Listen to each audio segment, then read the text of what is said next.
Hello there. Now, with the recent updates about Toxicator, aka Project Ocean at Alton Towers, I wanted to look into the history of its predecessor, Ripsaw, so I hope you enjoy. So, Ripsaw was located in Forbidden Valley and opened on the 15th of March 1997. It was a topspin manufactured by Huss Rides and it was brought in following the closure of Thunderlooper in the same location, with the Blade moved nearby also to replace this roller coaster.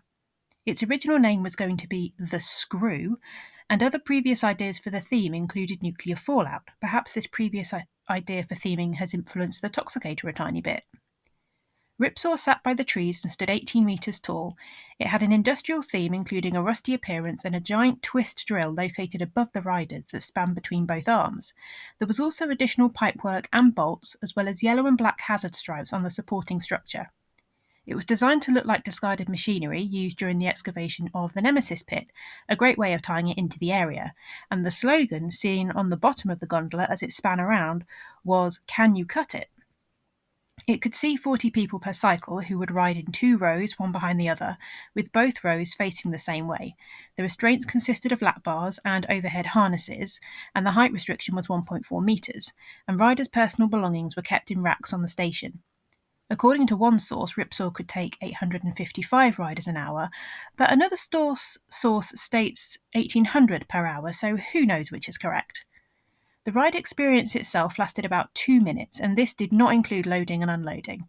During this time, the two parallel arms that held the gondola would pivot, and the gondola itself would rotate a number of times each way as well. At some points, you could even be spun 360 degrees, and there were 8 different operating sequences the ride could be run on, but not all of them were used for guests. A big part of the ride was the fountains, which were not just decorative but also interacted with the riders, and there were 35 fountains in total, and the height of the fountains would change during the ride sequence, with some riders getting quite wet as a result. So the great draw of Ripsaw really was that it was almost as fun to be a spectator as it was a rider.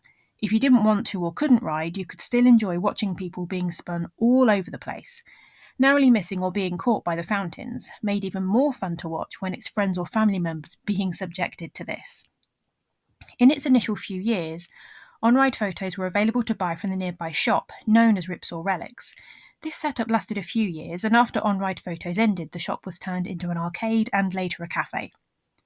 Ripsaw closed on the 8th of November 2015, having operated for 18 years.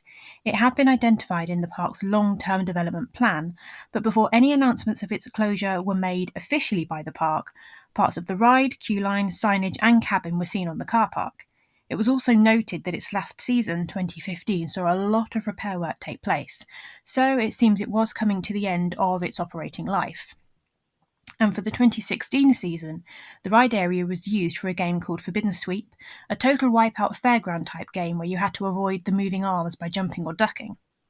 In the years following this, small shows were held on site, and in 2021, due to the COVID pandemic, a fairground flat ride known as Funk and Fly took over this location, part of a set of 4 temporary rides brought in known as the Retro Squad, and these were introduced to add capacity to the park.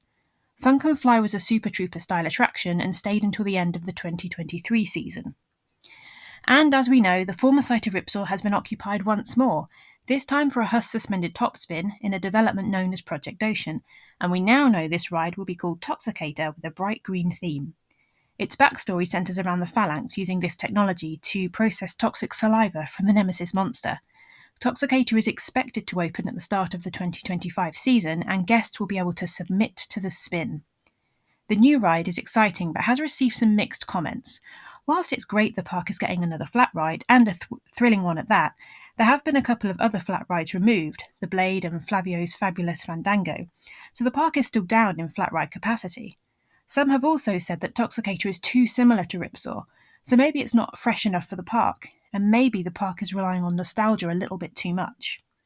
They've certainly done this with the redo of The Curse, formerly Jewel, and Nemesis Reborn, for example.